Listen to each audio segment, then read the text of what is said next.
I don't know if I heard my father say that, but we were double crossed on that step. But we already had a glimpse. You showed me the answers. You showed me the whole test and the map and all that. So I didn't see the test. And then Imam Muhammad came and said, guess what? You don't have to go all the way back to where Elijah took you. You just keep the best thereof.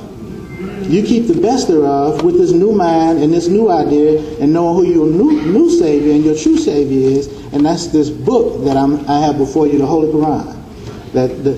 Allah said that you were on the brink of the pit of the hellfire. I think Imam just quoted that.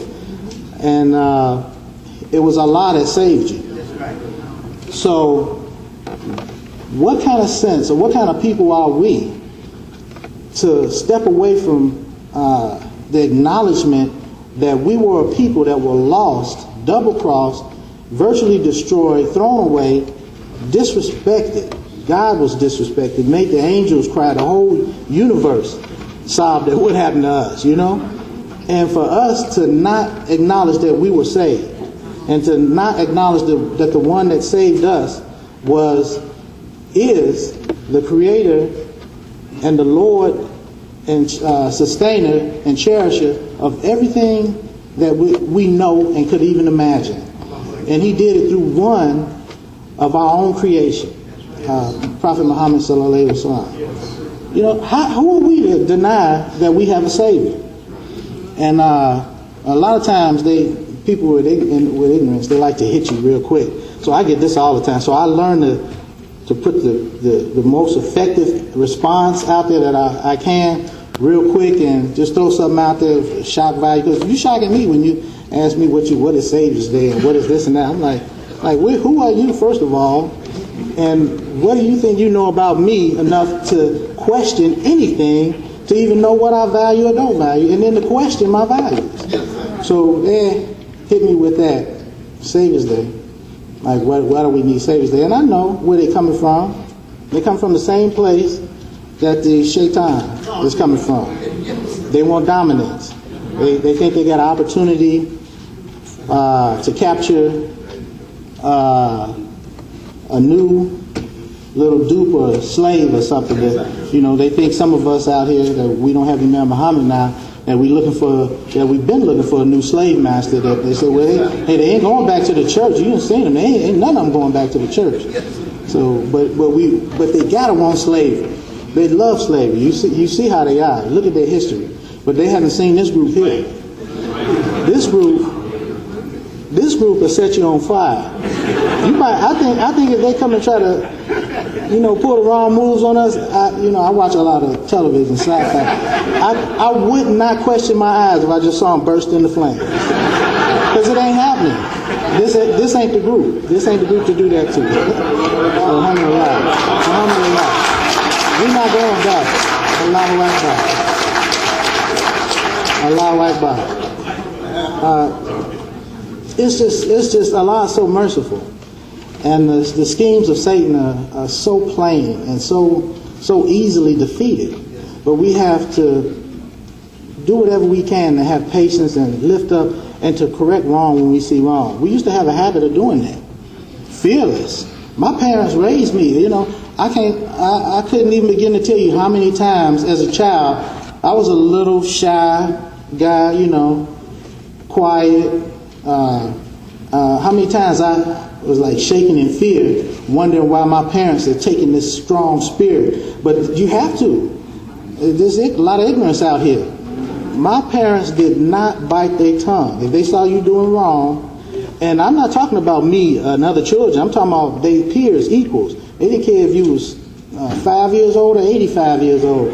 If you wasn't doing something right, they were going to speak their mind. And we got some people in this audience now that don't bite their tongue. The sister was telling me about how, and you be so. This is a tough sister sitting over here on this front row, but she's doing what Allah commanded all of us to do: to be against wrong and to be against evil, and to not fear the reprisal or the criticism, and not fear the rejection or whatever. You put Allah first. I don't know how many times I've struggled because when you put burden on yourself, that's when the burden gets heavy. Allah doesn't make the burden heavy. But I don't know how many times, I had to say that first, because I've had some struggle with doing things, getting out of bed, saying my prayer, or fasting where your eyes just feel like they burning and on fire, and you didn't get no sleep because you ate too much. That was my fault. You know, but to the point where you just have La ilaha illallah, Muhammad Rasulullah is so powerful in your spirit, in your life, that if you died, if your heart stopped beating, I was ready, you know. I was like, stop my heart right now. I don't care, but I'm going to obey Allah, and I'm going to do what I know Allah wants me to do and what I have committed to do. Now, Allah would say, son, you ate too much, make up your fast later, or you didn't sleep last night, I'll forgive you. Allah would have forgiven me. But I have to, Allah also said that when you have make an oath before Allah, that you have to be true to that oath. Now, you can't be foolish. But when you do that, when you go above and beyond, because of the tasks Allah put before us are easy. But many of us are strong people, like Imam Deen Mohammed. I know he was that type of person, because I wonder what gave him the strength and the energy to carry us as far as he carried us and to fight the battles that he fought for us. That I know that he made personal promises to Allah that only he knows in his heart. But and Allah blessed him greatly for staying true to himself and staying true and to being honest and being sincere. That's one thing I hear from everybody that ever meet him. They say that your father, Imam Deen Mohammed, I don't care if they come right out the middle of the worst group of people that fear him, and I can't say don't like him, because if they don't like him, it's ignorance. Mostly people fear loss of some control, a false sense of control of their circumstances or money and all of that. So Imam Muhammad was feared high and low. I think Satan himself feared him. I know he did. He had to, and he still feared him. Because Imam Muhammad, whether people recognize it or not, it's going to be in history. It's going to be recorded in history. It already is. That Imam Muhammad put racism to bed. He put it to bed. It's done. It's over with. Allahu Akbar. Allahu Akbar. He destroyed that monster almost single-handed with the help of his father and Professor Farad, WD-40, and the movement. But he was the key element because of his sincerity and his tenacity and will to see his father's mission not fail, and to see the life of his people restored to them, the proper life that Allah intended, that he read and saw in the Quran. He couldn't keep that to himself. So I think because of that, he got the help of Allah and angels and men and jinn and the creation itself. I think the earth moved under his feet in support of him. You know, it had to. It had to, because he's nothing short of miraculous when you look at him with open eyes. So I know he had Allah's support and Allah's help, and what he accomplished cannot be reversed. That's the power. Through Allah, the help of Allah, it cannot be reversed. It can't be, no matter how hard they try. And we're witnesses to this, and we're witness to this life, and we're an example. And his strategy that he set forth is being taken in by the wise people of society. And hey, you don't hear him, but you quietly, if you see him the way I see him, oh man, they lifting him up high, they cheering him on, and they standing firm. They like soldiers. Like if you could see his army, you would think like Moses when he looked at that mountain.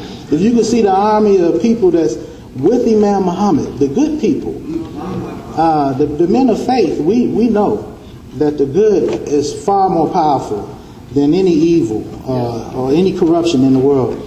That we see it. We see it like a group of people might see our army when the American army come down on them with all the ships and the airplanes and 10,000 soldiers and all of that, and they say, oh, we can't fight them.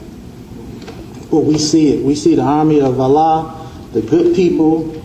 We see them together as one powerful, solid unit that can't be shaken. Can't be shaken, like that grace line Imam Muhammad talked about. That's shoulder to shoulder, That's us. What is grace? We come from a Christian background. And it took me, I had already incorporated the magazine before I figured it out, grace means prayer, right? That's a form of prayer, right? To say grace. I've heard my Christian friends, so I'm pretty confident in that. Grace means prayer. And whose prayer is online? That's us. The Christians, they usually make a circle, or they stand individual, or they kneel at the pew or whatever. But the grace line, that's us. I said, man, all this time I was thinking about a clothing line. So Imam Muhammad, the mercy that Allah gave him for us, like it cannot be exhausted. I would think that it's connected to something that cannot be exhausted. Because every time we look at our leader, every time I look at our leader, I just see mercy, and upon mercy for his people, the people he loved and the people he wanted to see do better. I don't know how much time I got, but now I'm a Savior's Day. I hit on Savior's Day. That's ours. That's our Savior's Day. Us being a new people. Us being a new people at the event of the circumstances that made us a new people. And the reason why I say that, I can't recall Imam Muhammad putting this focus or this energy in this. So, forgive me if I'm wrong, and you all let me know. Because Imam Muhammad is here. I don't say, well, Imam Muhammad's not here, so I'm afraid to speak about this in too much detail, because if I'm wrong, I may be doing some injustice. I know good and well that there's enough people. If I have managed to accumulate as much knowledge and understanding on the tafsir of Imam W. Muhammad and his mission and his vision, and how many in this audience, maybe, not too many, 100 or so people in this audience, but I know that he has a community that has his tafsir and his knowledge, and it will be no problem for us to keep the purity of his teaching. And when we see something written or published that's not the spirit of our leader, there's enough of us youngsters that were around that I know for at least the next 70, 80 years that we will not forget, and we will stay on our posts, because I feel it's a post to protect Imam Muhammad's language, because the only thing that I saw as a power, I always thought, well, what is the enemy doing to defeat Imam Muhammad's purpose? It's to cut off access to him and to his teaching, and to cut it off and then misinterpret it. So our job now is to make sure that he's not further cut off, not thrown behind the backs, which we see people trying to do, ignoring even the Honorable Elijah Muhammad. They like to replace him. Imam Deen Mohammed, they like to throw him behind his back. And people say, well, why are people ragging on you? I haven't heard no real reason. They just say, well, some people you can't satisfy. And one person you ain't never satisfy is Shaitan. Allah can't satisfy the devil. Allah told him to bow to this man, and he, Shaitan, he rejected it. So you're not going to get the enemy of man to accept anything that's good that he feels that threatens him and what he feels is his false authority. So you're going to get people trying to angle at me in different kind of ways. I lost train because I hate thinking about the people that you have that may have issues or that are attacking me innocently. Say, well, Imam Muhammad's son. Oh, cutting off. This is it.